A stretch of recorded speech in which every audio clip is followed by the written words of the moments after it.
nós estamos há 9 anos ajudando uma outra, eu e minha esposa, e nós cremos que no tempo de Deus, Deus vai fazer um milagre.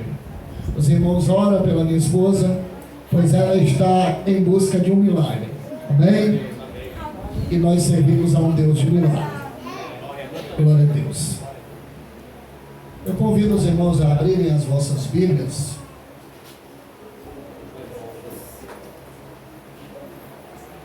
Evangelho de nosso Senhor Jesus Cristo, revelado a Lucas.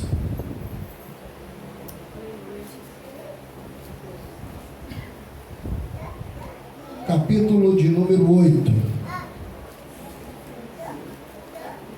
Evangelho de nosso Senhor Jesus Cristo, revelado a Lucas, capítulo de número 8.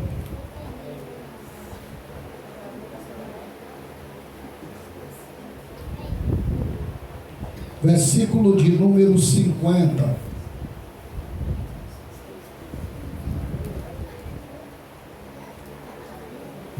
Evangelho de nosso Senhor Jesus Cristo, revelado a Lucas, capítulo de número 8, e o versículo de número 50. Que diz assim a palavra de Deus: Mas Jesus, ouvindo isto, lhe disse: Não temas, ela será salva. Amém? Somente este versículo para a nossa meditação. Um texto bastante conhecido, todos nós sabemos. Jesus Cristo, que teve o menor período profético na face da terra, apenas 3 anos e 6 meses, 3 anos e meio, foi o que perdurou o seu ministério. Nós vemos antes de Jesus ele ser batizado no Jordão aos 30 anos, somente 2 aparições de Jesus.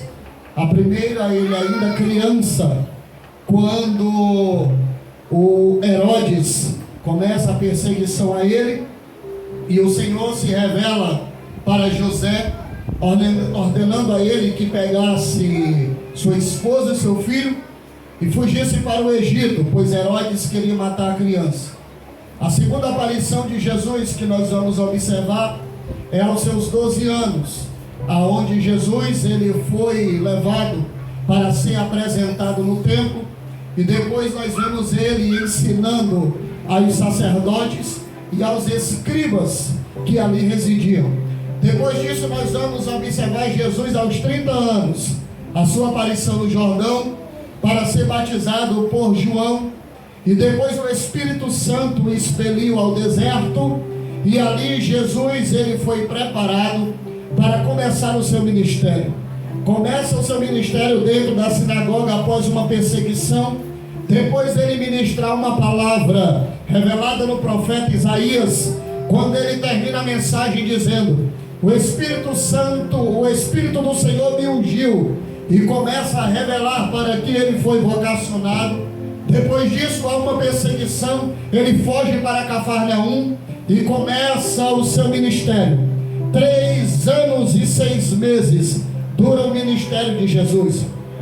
Sabemos que Lucas, que registra esta passagem, Lucas ele não foi discípulo de Jesus.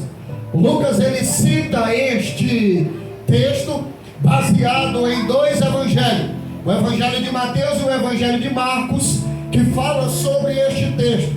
E também Lucas, além de ser um doutor na área da medicina, Lucas ele vai se tornar um historiador, porque Lucas ele vai buscar fatos verídicos, ele vai buscar testemunhas para poder veracidar tudo aquilo que ele está escrevendo, porque Lucas ele não foi uma testemunha ocular dos milagres de Jesus.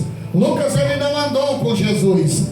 Lucas ele foi ministrado por uma palavra pelo apóstolo Paulo, e depois que a palavra ela penetrou no seu coração, Lucas ele sente o desejo de escrever sobre os milagres de Jesus. Ele vai escrever 2 livros no decorrer do seu ministério. O livro que intitula o seu nome, o livro do evangelista Lucas e também o livro do Atos dos Apóstolos, ou Atos do Espírito Santo. Então Lucas, para escrever sobre esta passagem, Lucas, além de ele observar os dois evangelhos, o evangelho de Mateus e o evangelho de Marcos, que testificam a respeito disso, Lucas ele vai também buscar outras pessoas que estiveram lá. Se você observar dos três evangelhos, o evangelho de Marcos, o evangelho de Mateus e o evangelho de Lucas, que fala sobre esta passagem, o evangelho de Lucas é o que mais vai ter detalhes, é o que mais vai trazer simplicidades do texto, porque Lucas ele se torna um historiador. Então quando você observa Mateus e Marcos revelando este texto, você não vai ver muitas peculiaridades, você não vai ver muitas exemplificações do acontecimento, diferente de Lucas, que ele vai detalhar minuciosamente de toda essa passagem.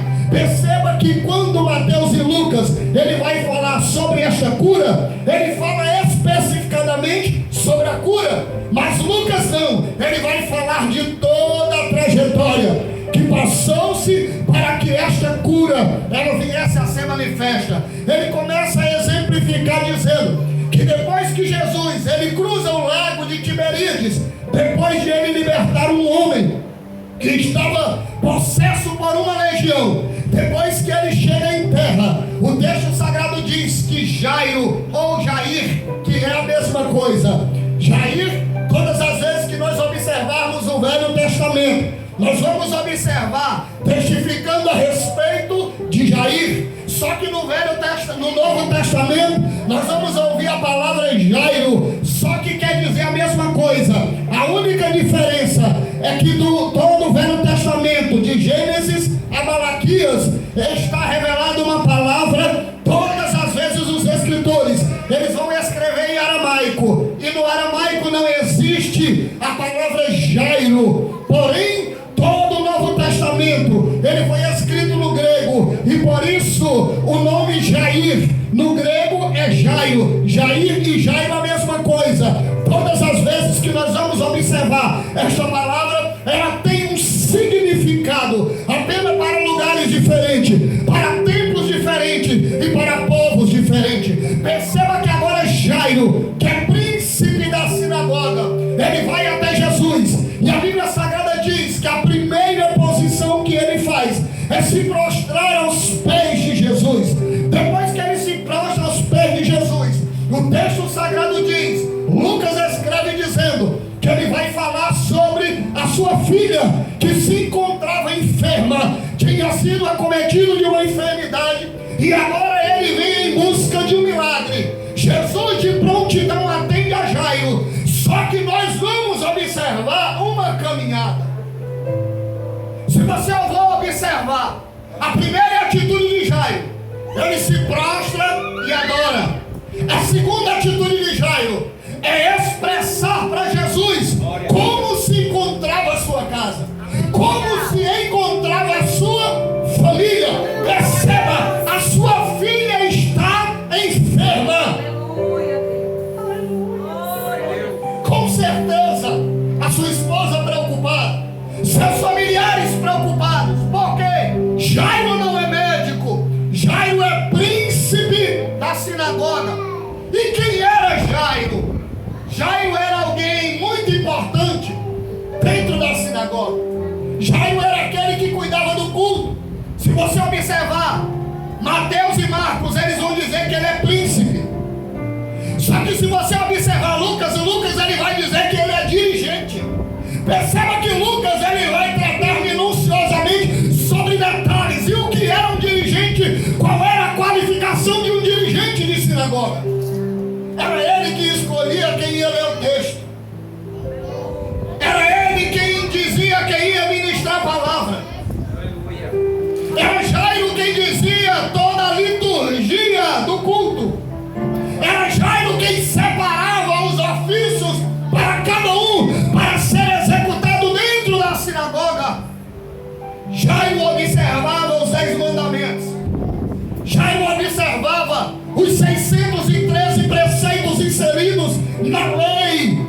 através de Moisés, a lei mosaica, inserida dentro da lei de Deus, com seus 613 preceitos. Jairo conhece toda a lei, Jairo conhece toda a cultura, Jairo cuida de toda a liturgia, e dentro daquilo que Jesus está pregando, os preceitos que Jairo foi ensinado, foge totalmente contra. Só que Jairo precisa de um milagre. Eu já vou começar a ministrar aqui para a sua vida. Jairo cuida da liturgia, mas Jairo precisa de um milagre. Jairo dirige o culto, mas Jairo precisa de um milagre. Jairo é príncipe da sinagoga, mas Jairo precisa de um milagre. E os seus preceitos, daquilo que ele foi inserido, foge totalmente daquilo que Jesus está pregando. Só que Jairo, ele não é leigo. Só que Jairo sabia que a liturgia não trazia um milagre. Jairo sabia que os seus dogmas não traziam milagre. Jairo sabia que os mandamentos não traziam milagre. Mas ele começa a observar Jesus, e ele sabe que a simplicidade da palavra que Jesus pregava, enquanto ele ministrava, o paralítico andava, o cego enxergava, famílias eram transformadas. E Jairo tem entendimento: eu preciso ir até ele.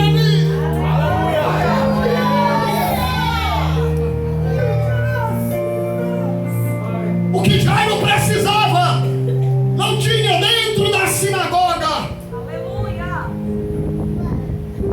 Só que isso vai tudo contra aquilo que Jairo pregava e que ele foi ensinado. Só que eu acho algo interessante aqui, lindo, irmãos. Isso aqui não se descobre em uma faculdade teológica. Isso aqui se descobre com o joelho no chão. Primeira atitude de Jairo. Jairo é quem? Príncipe.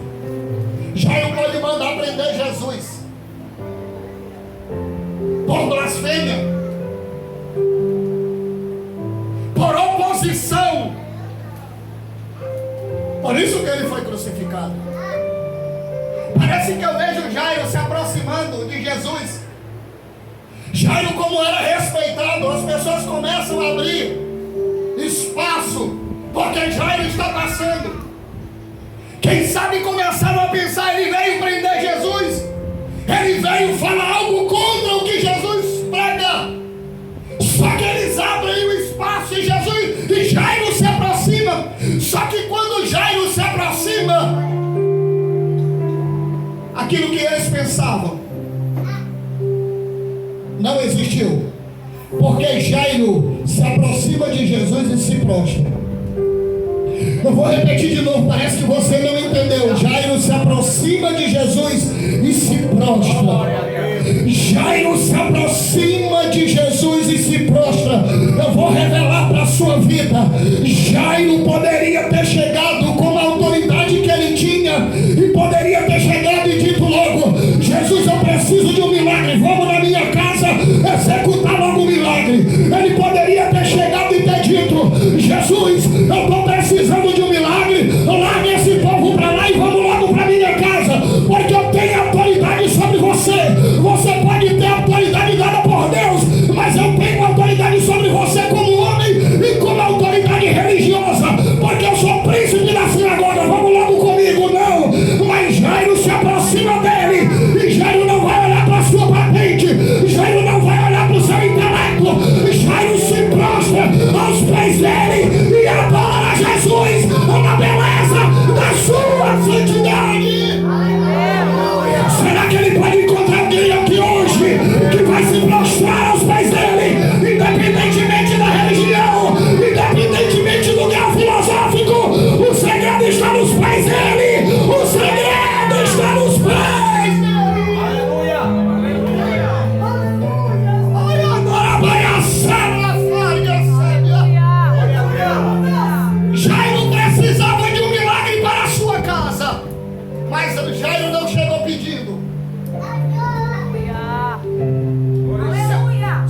observar o texto, Jairo não pede um milagre. Jairo se prostra e adora. Foi a primeira coisa que Jairo fez. Jairo não fala nada. Jairo chega diante de Jesus, se prostra e adora. Aleluia!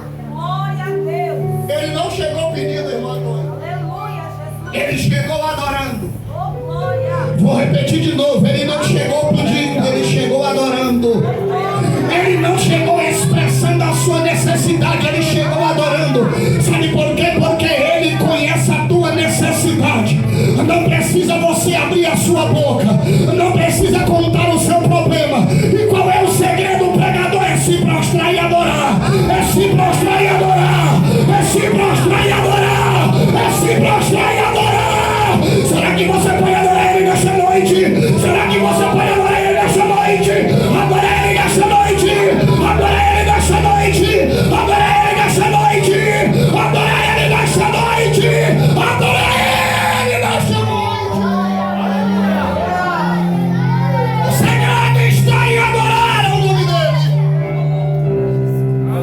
Ele conhece as suas necessidades. Quer prova disso? Pedro passa a noite inteira pescando.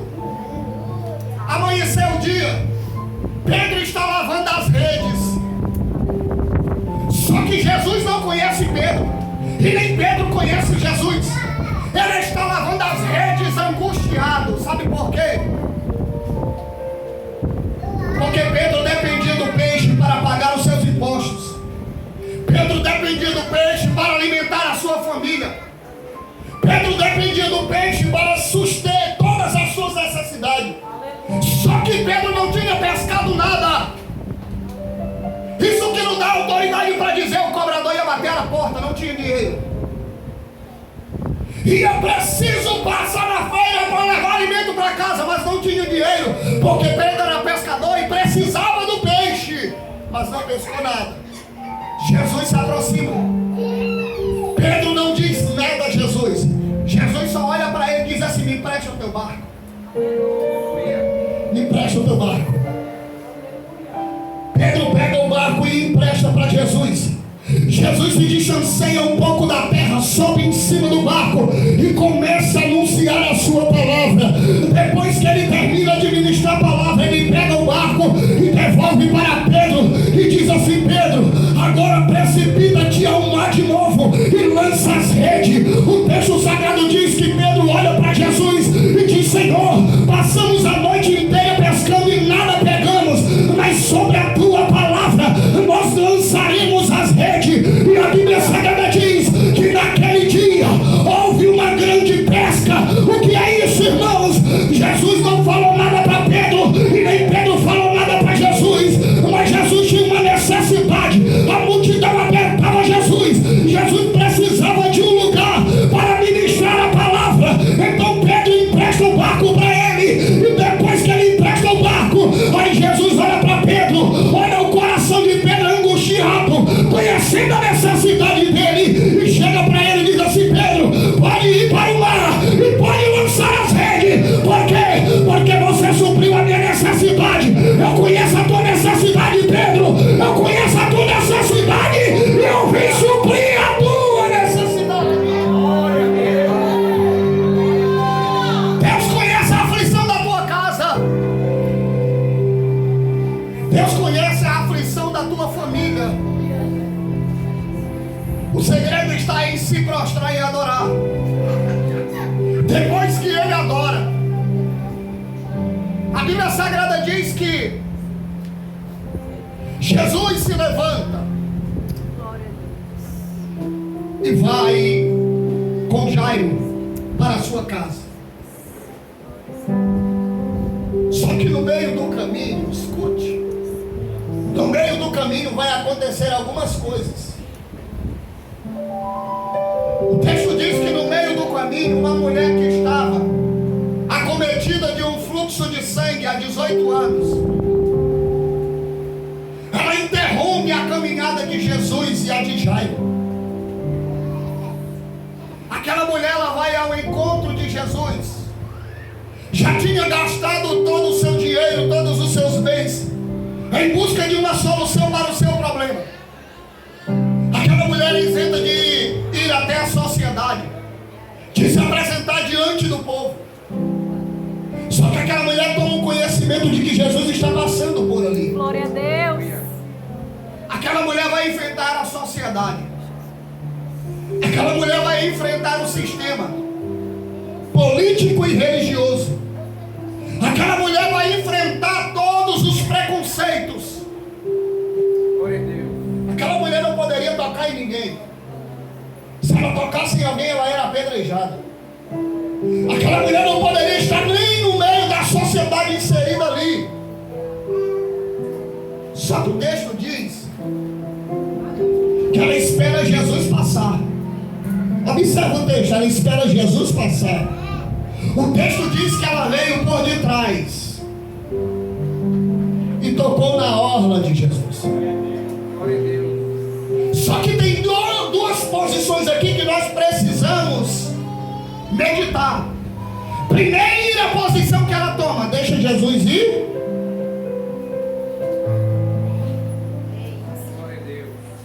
Na frente. Porque quem está com o problema, ele vai ao encontro do problema, ao encontro da solução. Quem está com o problema, ele vai em busca, ele vai de frente. Se tem uma caravana passando aqui e eu estou aqui, eu estou desesperado, a minha primeira atitude é ir de encontro à solução do meu problema. Aquela mulher não. Ela esperou Jesus passar. E a Bíblia Sagrada diz que ela veio por detrás. Ela deixou ele ir na frente. Isaías capítulo de número 45. Senhor, vai até Babilônia. Eu vou entregar Babilônia nas suas mãos. Senhor, como? Levanta-te, Ciro, porque eu irei adiante de ti. Quebrarei as portas de bronze, despedaçarei os ferrolhos de ferro, e te darei os tesouros das escuridades e as riquezas que estão encobertas. O segredo da vitória de Ciro e de Dário era Deus ir à frente. O segredo desta mulher foi deixar Jesus ir na frente. Ela veio por detrás e tocou na orla de Jesus. Eu venho como um profeta de Deus para te dizer nesta noite: para de colocar a tua mão naquilo que Deus já colocou. Deixa Jesus ir na frente. Deixa que Jesus ir na frente. Deixa Jesus ir na frente. Porque ele vai na frente quebrando muralha, despedaçando ferrolho para te dar vitória. Oh, glória!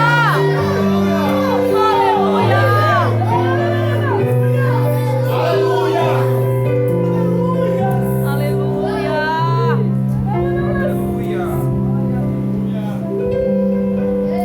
Jesus passa.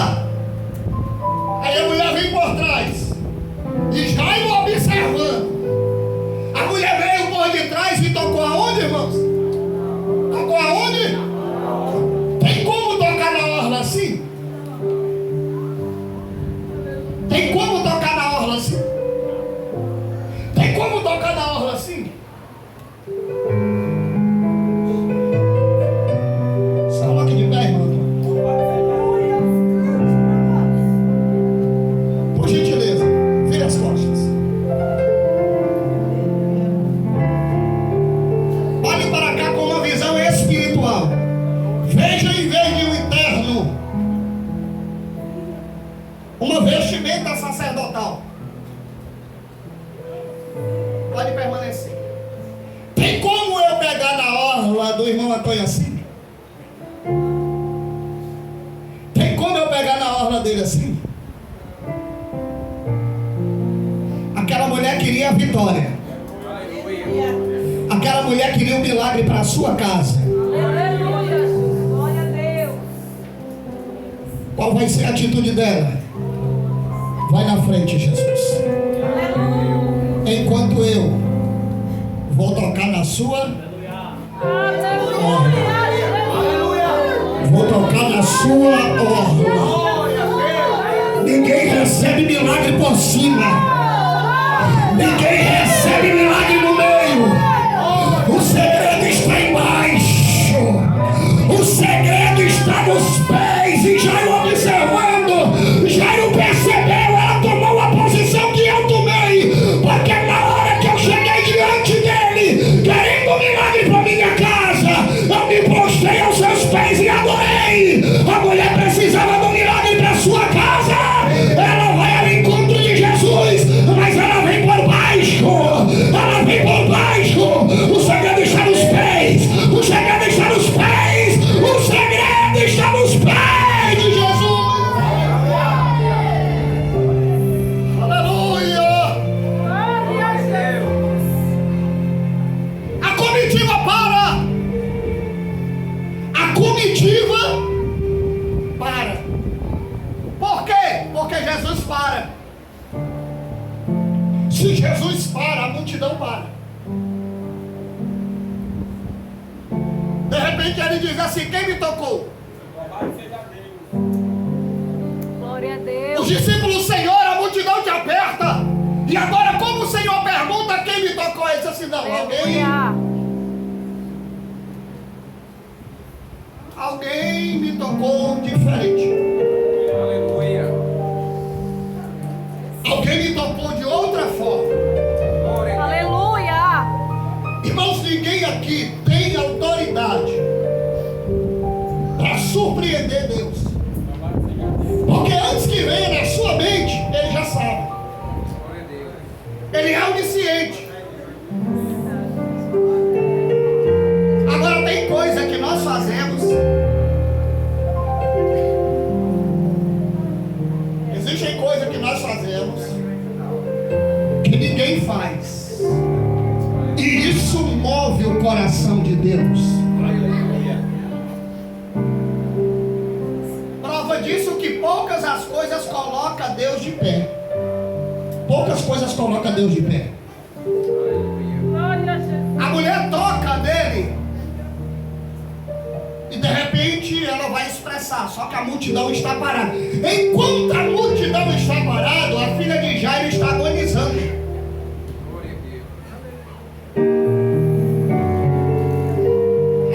Jairo morre. E Jesus agora está pregando para a mulher do fluxo de sangue. Jairo está observando no meio do caminho. Para. Alguém chega, um mensageiro: Jairo, pare de incomodar. Jesus, acabou. A criança morreu. Acabou a esperança. Não tem mais jeito para a sua família. Acabou. Porque enquanto estava viva, a esperança morreu, acabou. Não incomode mais ele. Não é assim que fazem, irmãos? Quando vê a nossa casa indo de mal a pior, alguém olha e diz: para que tanto orar? Tanto tempo que você ora. A irmã disse aqui 5 anos. Tem gente que ora há 20 anos, há 15 anos. A minha sogra, eu acho que já ora uns 30, 35 anos. E alguém chega e diz: não tem mais jeito, para com esse negócio, acabou a esperança. Aleluia, Deus. Por quê? Porque Jesus parou no meio do caminho. Por que Jesus parou? Para que Jesus foi parar ali? Não era para ter parado, humanamente falando. Porque se você vai em uma diligência, se você para, é questão de segundos, de minutos para se acabar tudo. Não é para parar, mas Jesus parou. Porque ele atrasou. Será que Jesus atrasa? Será que Jesus atrasa, irmãos? Um dia eu fiz essa pergunta. Aí um dia eu li o texto de Lázaro, aonde Marta e Maria mandam uma mensagem para ele dizendo: o teu amigo, olha o que ela diz: o teu amigo está enfermo, miseravelmente enfermo, ou seja, à beira da morte. Venha procurar ele. Por quê? Porque Jesus disse para Marta e Maria: quando vocês precisarem de mim, eu estou aqui. Só que ele recebe a notícia, mas não vai. Parece que Jesus não cumpriu com a sua palavra. Eu disse parece. Jesus só chega no quarto dia. Parece que Jesus fez pouco caso. Perceba que a cobrança das duas é a mesma. Se o Senhor tivesse aqui, ele não tinha morrido. Elas estavam dizendo, é culpa sua. Se o Senhor tivesse vindo quando nós chamamos o seu amigo, que o Senhor tanto diz que amava, ele não teria morrido. Porque o Senhor não veio. Glória a Deus. Será que Jesus atrasou? Não, irmãos. Sabe por quê? Dentro da cultura de Jesus, os judeus ortodoxos tinham uma crença de que quando uma pessoa morre, o espírito fica rodeando a casa, e há uma probabilidade do espírito retornar de novo para o corpo e a pessoa voltar à vida. Eu vou repetir aqui, uma crença ortodoxa de alguns. Por quê? Porque a nós, pela crença bíblica que diz a todo ser humano dá-se o direito de morrer somente uma vez, e daí por diante segue-se o juízo. Mas eles tinham essa crença de que o espírito ficava rodeando a casa, e até o terceiro dia o espírito